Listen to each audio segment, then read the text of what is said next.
मेरे माँ बाप बहुत सपोर्ट करके यहाँ तक लाए हैं, बहुत पढ़ाए हैं। आज भी हम सुसाइड करने के लिए हमेशा छत पे चढ़ जाते हैं, लेकिन ऐसा कीजिएगा तो कैसे बनेंगे हम? कहावत है कि अंधे को जब दिखना शुरू हो जाता है ना, तो सबसे पहले वो उसी लाठी को फेंकता है जिस लाठी ने जीवन भर उसका साथ दिया हो। अब वही बात है, ये भी बोल रही है कि उसने मेरे साथ मेरा मतलब इनका क्या ही भला किया है। सभी न्यूज वाले या मीडिया वाले सिर्फ चला रहे कि पति का आरोप है। आरोप को कभी प्रूफ करने का कोशिश किए? वो प्रूफ देते तब ना हम दोषी साबित होते।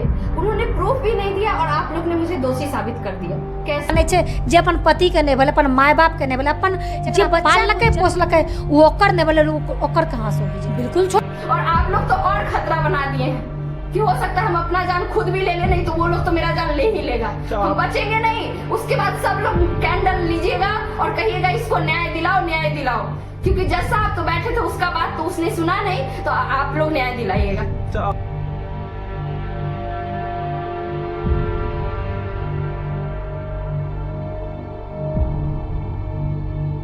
इस वीडियो पे जैसे ही आप क्लिक करके आए होंगे तो जाहिर सी बात है कि आपको रुचि जरूर रही होगी इस वीडियो को देखने के लिए। मेरा उन लड़कियों से ये कहना है कि अगर आप बिहार में जन्मी हैं तो आपके लिए दुख खबरी है। खुशखबरी के बारे में आपने बहुत बार सुना होगा, लेकिन ये दुख खबरी है, क्योंकि अगर आगे जाकर के कभी भविष्य में अगर आपके ऊपर कोई भी लांछन लगता है या किसी भी तरह का कोई बयानबाजी होता है, तो यहाँ के जो लोग हैं, जो यूट्यूबर्स हैं अमुक नामने, जिसको आप समझ सकते हैं, वो आपको और ज्यादा बदनाम करने पे तुल जाएंगे। अभी हमारे साथ नेहा सिंह जी हैं। और बहुत दुखद और बहुत शर्मनाक घटना है। मैंने देखा सोशल मीडिया पे ही कि किस तरीके से उसको बार बार उसके चरित्र का हनन हो रहा है, उसके साथ मानसिक बलात्कार किया जा रहा है। बहुत शर्म आता है मुझे इन यूट्यूबर्स पे जो चंद व्यूज के लिए किसी की भी इज्जत को तार तार कर देते हैं। इनमें इतनी भी नैतिक शिक्षा नहीं है। इनको ये नहीं पता है कि ऑन कैमरा एक महिला से किस तरह के सवाल करने चाहिए। ये खुद को क्या समझते हैं? क्या ये जज हैं? क्या ये वकील हैं? ये हैं कौन कि कैमरा चालू करके एक महिला को बैठा के उनसे बार बार पूछा जाता है कि बताओ बताओ तुम्हारा अफेयर था कि नहीं, बंद कमरे में क्या करती? ये होते कौन है ये पूछने वाले? अभी ये राइट्स उनको कहीं से भी कानून की तरफ से दिया गया है कि वो किसी की भी पर्सनल लाइफ को लेकर के इस तरह खुलेआम सोशल मीडिया पे बोल सकते हैं? देखिए, कानून तो बाद में आता है। नैतिक शिक्षा नाम का एक सब्जेक्ट पढ़ाया जाता था हम लोगों को बचपन में। अभी तो आउट ऑफ सिलेबस है, वो सिलेबस में नहीं है। तो मुझे लगता है कि जो खुद को एक्टिविस्ट कह रही हैं, जो खुद को कह रही हैं कि हम बहुत बड़ा संगठन चला रहे हैं, महिलाओं के लिए काम कर रहे हैं, तो एक महिला की दुख और व्यथा को समझने के लिए पहले आपका संवेदनशील होना जरूरी है। मुझे लगता है इन लोगों की संवेदनशीलता खत्म हो चुकी है, तभी ऑन कैमरा उसको चरित्रहीन का टैग दिया जा रहा है, उसको बच्चलन का टैग दिया जा रहा है, उसकी इज्जत को बार बार नीलाम किया जा रहा है चंद व्यू के लिए, चंद पॉपुलरिटी के लिए। मैंने जहां तक कि देखा सोशल मीडिया पे, मैं ना तो लड़की से मिली हूँ ना लड़की के हस्बैंड से मिली हूँ। मैंने वीडियोस देखे कुछ यूट्यूबर्स के जो खुद को समझते हैं कि वो बहुत बड़े समाज सेवी हैं और बहुत बड़े यूट्यूबर्स हैं, और वो खबर बनाने नहीं जाते, वो टिप्पणी करने जाते हैं, वो अपना विचार रखते हैं। फिर मत बोलो कि हम रिपोर्टर हैं, बोलो कि हम जज हैं। क्यों बोलते हो कि हम रिपोर्टर हैं? बोलो कि हम जज हैं। भाई, हम जो जजमेंट दे दिए वही सही है। अगर आपके मिलियंस में फॉलोअर्स हैं, मिलियन में व्यू हैं, उससे इम्पैक्ट पड़ता है, तो आपको सोचना चाहिए कि हम कौन सी बातें किस प्रकार से रखें कि पब्लिक डोमेन में वो सही तरीके से जाइए। क्या मतलब है कि कैमरा चालू करके कभी उस महिला की इज्जत को तार तार करें, कभी बच्चे के फेस में दुपट्टा बांध के उसको बैठा के उससे पूछा जा रहा है। 10 साल के बच्चे से सोचो आप कि वो बच्चा कल को बड़ा होगा, उसने क्या सीखा बचपन में। एक तो उसने बचपन से देखा कि उसके माता पिता हर दिन लड़ते थे, बात तलाक तक आ गई। अब वो क्या ट्रॉमा झेल रहा है कि उसको कैमरा पे बैठा के बार बार पूछा जा रहा है कि बताओ तुम्हारी मम्मी से मिलने कौन आता था, बताओ तुम्हारी मम्मी मामा क्यों कहने कहती थी, बताओ कि तुम्हारी मम्मी कमरे में क्यों मिलती थी। ये तरीका हुआ? ये अब आप कौन होते हैं बच्चे से पूछने वाले? अब ये ह्यूमन राइट्स वाले मर गए क्या? ये बाल संरक्षण वाले मर गए क्या? उनको नहीं दिख रहा कि किस तरीके से एक बच्चे का शोषण किया जा रहा है? ये क्या है? आप जा रहे हो भाई अपने अपने वीडियो के लिए उस बच्चे का इंटरव्यू कर रहे हो। आप जज हो? आप कौन हो? किसने इनको अधिकार दिया है? तो मैंने देखा कि 2013 में इन दोनों की शादी हुई थी, और उसके बाद जैसा कि मैं सुन रही हूँ बार बार कि हमने इतना इन्वेस्ट किया, हमने पढ़ाया लिखाया, और इसका दूसरे के साथ अफेयर चल रहा है। रही बात अफेयर की, तो अगर आपको अपनी पत्नी पर शक था कि अफेयर है, तो आपको ऐसे मीडिया में उसकी इज्जत उछालने के पहले आपको थाना जाना चाहिए था अपने जस्टिस के लिए कि भाई मेरा इतना अच्छा इसके साथ रिश्ता है या मैं इसको पढ़ा लिखा रहा हूँ और ये किसी और के साथ इसका चक्कर है। लेकिन आपने क्या किया, कुछ यूट्यूबर्स को बुला के आपने अपनी पत्नी की इज्जत तार तार कर दी, जिसके मांग में आपने सिंदूर भरा, उसकी इज्जत भी आपने नहीं सोची।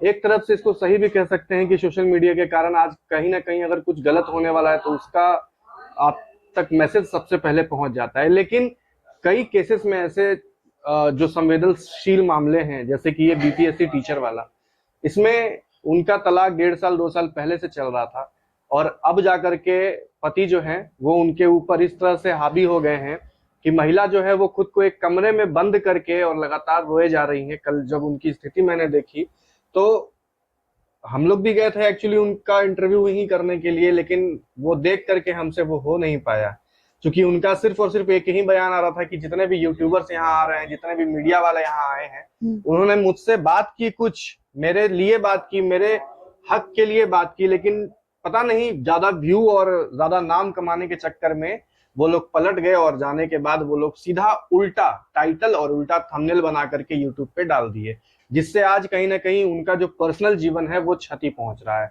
अब वो स्कूल जाती हैं तो उनको उनके जो स्कूल के जो कर्मचारी हैं वो उनको अलग नजरिए से देख रहे हैं।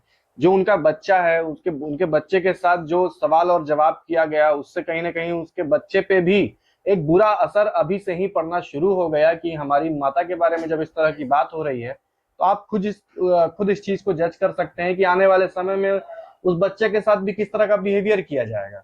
कहीं ना कहीं ये मामला अब बहुत ज्यादा उछल चुका है सोशल मीडिया और कई जगह पर।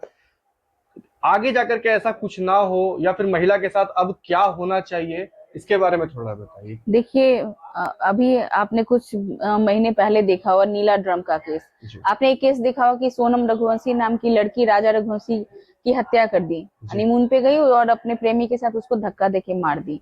और जैसा मुझे पता चला कि इस केस में 1.5 साल पहले से तलाक का मामला जो है कोर्ट में पेंडिंग है, चल रहा है। जब हम किसी रिश्ते में होते हैं, हमारा नहीं बनता है, तो अच्छा है ना, किसी का मर्डर करने से अच्छा है कि आप उनको छोड़ दो, शांतिपूर्ण तरीके से आप भी रहो, वो भी रहे। लेकिन जब मामला कोर्ट में है, तलाक चल रहा है, तो चाहे महिला कुछ करे, महिला का किसी से अफेयर हो, चाहे पुरुष का किसी से अफेयर हो, फिर हस्तक्षेप करने का कहीं से कोई सवाल ही नहीं उठता। ये कानूनी रूप से भी गलत है। और सबसे ज्यादा गलत और दुखद ये है, ऐसा नहीं होना चाहिए। और मैं सरकार से भी अपील करती हूँ कि, और ये ह्यूमन राइट्स वाले से भी, कि जितने लोगों ने वीडियो बनाया है, जितने लोगों ने महिला की लज्जा भंग की है, सब पे कार्रवाई करे।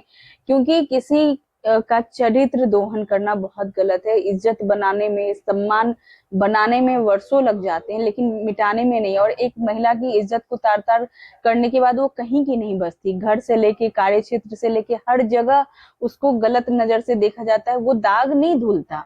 तो इनको सोचना चाहिए थे कि इतने दिग्गज जो यूट्यूबर्स हैं, दिग्गज समाज सेवी हैं, वो क्या बोल रही हैं, क्यों बोल रही हैं, उनको किसने अधिकार दिया, क्या उनको भगवान से भी डर नहीं लगता, वो किस एंगल से महिला को गलत और पुरुष को सही कह रही हैं।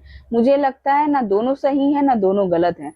कुछ तो हुआ होगा दोनों के वैवाहिक जीवन में, तभी मामला जो वो तलाक तक पहुंचा। और ये जो बार बार ये इनके पति कह रहे हैं कि हमने इतना पढ़ाया लिखाया, आप मुझे बताओ कि एक बीपीएससी की टीचर बनाने में कितने पैसे खर्च होते हैं।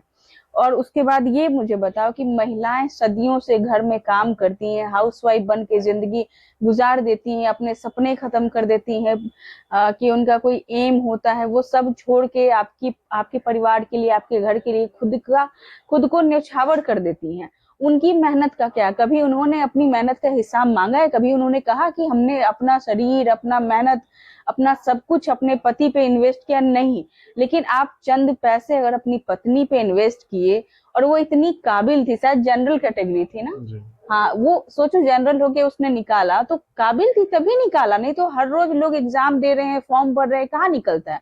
तो वो काबिल थी, वो किसी तरह पढ़ लेती, उसमें पढ़ने का जज्बा था।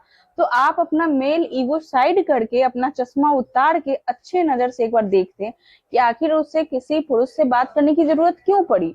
और हम कहीं ऑफिस में होते हैं, किसी कॉर्पोरेट ऑफिस में हो या मीडिया में हो या कहीं हो, तो वहां पे औरत मर्द दोनों काम करते हैं, किसी न किसी रूप में हमें एक दूसरे की सहायता लेनी ही पड़ती है। इसका मतलब क्या कि जितने पुरुष महिलाओं से बात करे चक्कर है, या जितनी महिलाएं पुरुषों से काम से रिलेटेड बात कर रही हैं तो क्या चक्कर है? आप उसे अफेयर का नाम दे के इस तरीके से रिश्ते बर्बाद करोगे, इस तरीके से सामाजिक रूप से लांछन लगाओगे और समाज में एक गंध मचाओगे, गंदगी मचाओगे। इनको समझ नहीं आता कि जब बिहार की वीडियोस दिल्ली में लोग देखते हैं ना तो हंसते हैं कि बिहार में क्या चल रहा है, इतनी गंदी छवि ये यूट्यूबर्स बना के रख दिए कि हम बता नहीं सकते हैं। कल परसों मैंने एक चैनल पे अपने विचार रखे, मेरे से वो उन लोग इंटरव्यू लेने आए थे इसी मैटर पे, और अभी मैं बैठ के यहाँ पे वीडियो की कमेंट पढ़ रही थी ना, मुझे लिटरली मुझे लगा कि समाज में कितने बलात्कारी और दुष्कर्मी घूम रहे हैं, जिनको एक मौके की तलाश होती है कि महिलाओं से रिलेटेड एक खबर आए और हम सारी महिलाओं को टारगेट करें। वो इतना गंदा गंदा लिख रहे हैं, वो क्या जानते हैं मेरे बारे में? कुछ भी नहीं जानते हो आप लोग मेरे बारे में, लिटरली नहीं जानते हो कि मैंने कितना ग्राउंड वर्क किया और कितना कुछ किया है। मैं फेक फेमिनिस्ट नहीं हूँ, तो शर्म करो, लानत है तुम लोगों पे। तुम्हारे घर में भी महिलाएं हैं, बहनें हैं, कोई उनके बारे में भी इस तरीके से गलत आरोप लगाएगा तो क्या होगा? वो महिला किस दर्द से गुजर रही है, जाके एक बार पूछो।